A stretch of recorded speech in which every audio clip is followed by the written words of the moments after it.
آج کے ماحول میں کرونا ویکسین لگوانا کیسا ہے؟ عورتوں کا نماز جمعہ اور جماعت میں حاضر ہونا صحیح ہے یا نہیں؟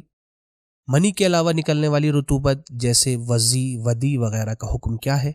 آئیے ان سوالات کے جوابات جانتے ہیں اس ایپیسوڈ میں۔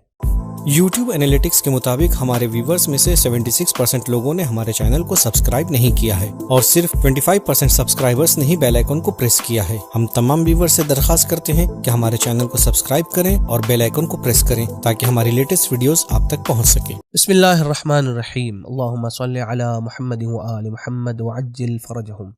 ناظرین کرام، السلام علیکم۔ سبیل کمنٹ کے اس نئے پروگرام میں آپ کا تہہ دل سے استقبال ہے۔ امید کرتے ہیں کہ آپ بخیر و عافیت ہوں گے۔ ناظرین، امام رضا علیہ الصلوۃ والسلام کی ولادت کا مہینہ ہے۔ آئیے چلتے ہیں اپنے پروگرام کو شروع کرتے ہیں 8ویں امام علیہ الصلوۃ والسلام کی حدیث کے ذریعے سے۔ 8ویں امام علیہ الصلوۃ والسلام ارشاد فرماتے ہیں، اعونک للضعیف من افضل الصدقہ، سب سے بہترین صدقہ تمہارا کسی کمزور شخص کی مدد کرنا ہے۔ دوستو، آج کے ماحول میں اس حدیث پر عمل کرنے کی سب سے زیادہ ضرورت ہے اور دیگر مومنین اور ایسے افراد کے جو ضعیف اور کمزور ہیں ان کی مدد کرنے کی ضرورت ہے، اس لیے کہ پیغمبر اکرم صلی اللہ علیہ وآلہ وسلم کا بھی ارشاد گرامی ہے کہ جو شخص کسی بھی مومن کی مدد کرے گا، کسی بھی مومن کی کمک کرے گا تو خداوند متعال اسے 73 نیکیاں عطا کرے گا، ایک اس دنیا میں اور 72 آخرت میں۔ تو ہمیں یہ کوشش کرنا ہے کہ اس ماحول میں دیگر مومنین کی بھی مدد کرتے رہیں۔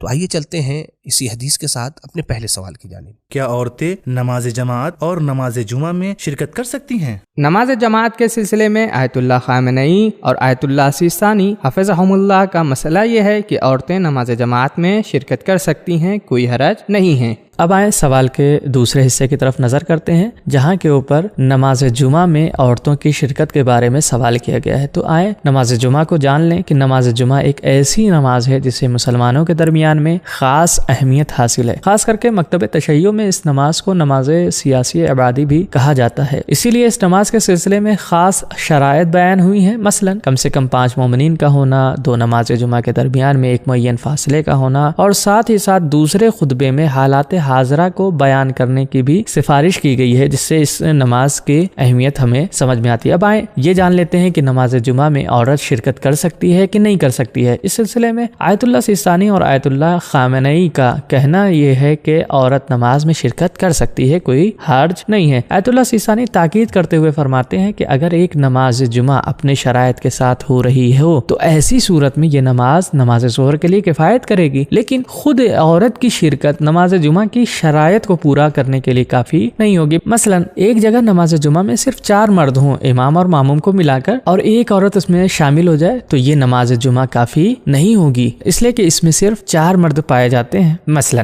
ایک جگہ نماز جمعہ میں صرف 4 مرد ہوں، امام اور ماموم کو ملا کر، اور ایک عورت اس میں شامل ہو جائے تو یہ نماز جمعہ کافی نہیں ہے۔ کیوں؟ اس لیے کہ ابھی شرط ہماری پوری نہیں ہے، اور شرط کیا ہے کہ نماز جمعہ میں کم سے کم 5 مرد ہونے چاہیے۔ چلے آئیں آگے بڑھتے ہیں۔ یہیں پر ایک چیز کی میں وضاحت کر دوں اور اپنے بات کو ختم کروں کہ عورت اپنے گھر میں نماز جمعہ نہیں پڑھ سکتی ہے۔ مقصد یہ کہے کہ ہم مسجد نہیں پہنچ پائے، آج جمعے کا دن ہے تو ہم گھر میں نماز پڑھ لیتے، نہیں، نماز جمعہ کو گھر میں نہیں پڑھا جا سکتا ہے، بلکہ اسے نماز ظہر ہی پڑھنی ہوگی۔ اگر نماز جمعہ پڑھنی ہے تو آپ کو مسجد جانا ہوگا، اور وہیں پر جماعت کے ساتھ اگر نماز جمعہ ہو رہی ہے تمام شرائط کے ساتھ، تو اسی صورت میں آپ وہاں پر نماز پڑھ سکتی ہیں اور آپ کی نماز ظہر کے لیے کافی رہے گی۔ دوستو، ایک بہت ہی اہم اعلان، سبیل میڈیا گروپ اپنے ناظرین کے لیے ایک بہت ہی اہم چینل سبیل احکام لانچ کرنے جا رہا ہے، جس میں احکام سے متعلق تمام ویڈیوز شیئر کیے جائیں گے، جیسے سبیل کمنٹ، پریکٹیکل احکام، شارٹ احکام۔ لہذا ہماری آپ سے گزارش ہے کہ آپ اس چینل کو ضرور سبسکرائب کریں اور اپنے دیگر دوستوں کو بھی اس چینل کو سبسکرائب کرنے کی دعوت دیں۔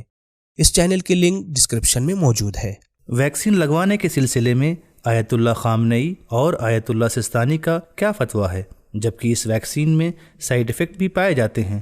آیت اللہ سیستانی سے پوچھا گیا کہ ویکسینز جب لگائی جا رہی ہیں تو ویکسینز کیونکہ کورونا سے مقابلے کے لیے ضروری ہیں، دوسری طرف سے یہ بھی احتمال بہت ساری کنٹریز دے رہی ہیں کہ یہ ویکسینز کے سائیڈ ایفیکٹس ہیں، تو ایسی صورت میں مومن کو کیا کرنا چاہیے؟ تو سب سے پہلے آیت اللہ سیستانی نے یہ کہا کہ آپ کے لیے ضروری ہے کہ آپ آتھینٹک سورسز کی طرف رجوع کریں، اور کیونکہ یہ بیماری کے ایکسپرٹس جو ہیں، میڈیکل سٹاف اور ڈاکٹرز ہیں تو یا میڈیکل آرگنائزیشنز ہیں، آپ کے لیے ضروری ہے کہ ان کی بتائی ہوئی باتوں پر عمل کریں۔ دوسری چیز جو یہ ہے کہ اگر آپ یہ احتمال دے رہے ہیں یا پروبیبل ہے آپ کے لیے کہ کورونا ہو سکتا ہے، اور کورونا ایک جان لیوا بیماری ہے، اور اس کے سامنے آپ کے لیے یہ بھی ایک پروبیبلٹی ہے کہ شاید اس کا سائیڈ ایفیکٹ ہو، لیکن کمپیریٹیولی سائیڈ ایفیکٹ جو ہے وہ جان لیوا نہیں ہے۔ تو ایسی صورت میں آپ کے لیے ضروری ہے کہ آپ ویکسین کا استعمال کریں اور جان لیوا بیماری سے خود کی حفاظت کریں۔ یہ بھی چیز غور کرنے کی ضرورت ہے،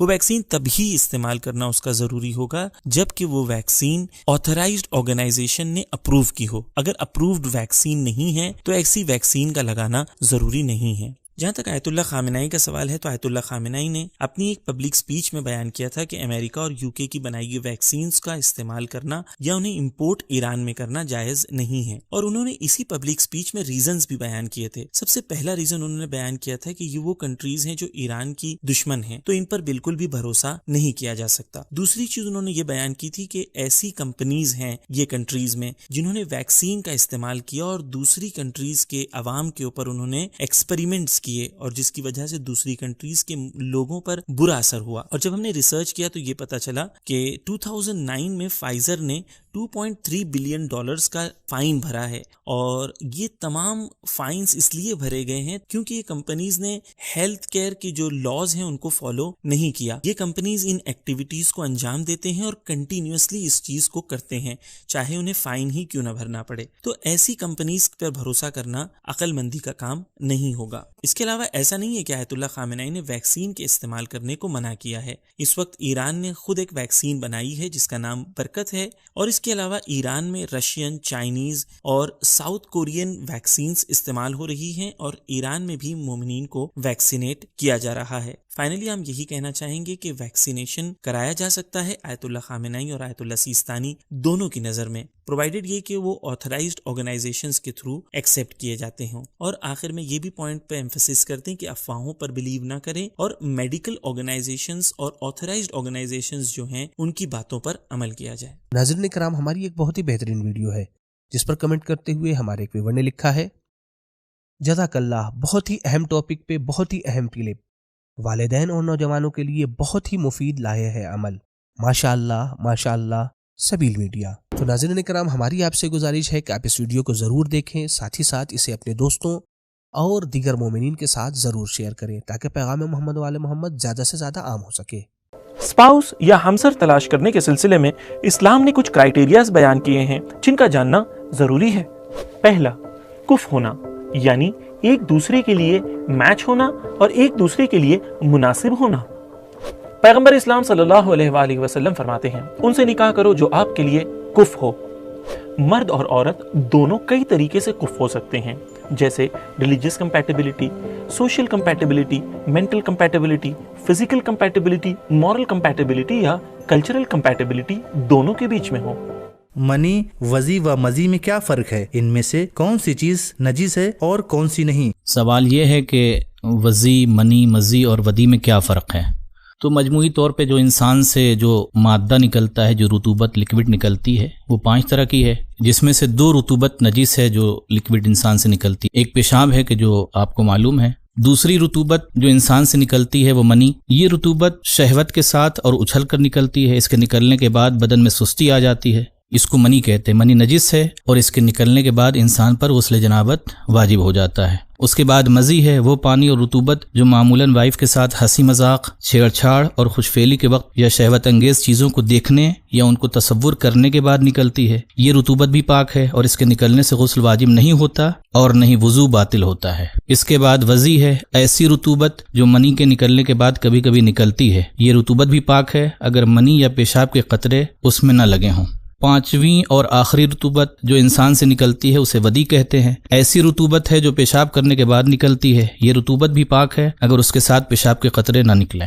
سرکاری دفتروں میں رشوت کا لینا عام بات ہے، تو ایسے میں ہم کیا کریں؟ رشوت اور گفٹ میں کیا فرق ہے؟ اور غسل حیض کے بعد کیا نماز کے لیے وضو کرنا ضروری ہے؟ ان سوالوں اور اس کے علاوہ اور بھی سوالوں کے جوابات کو جانیے اس ایپیسوڈ میں۔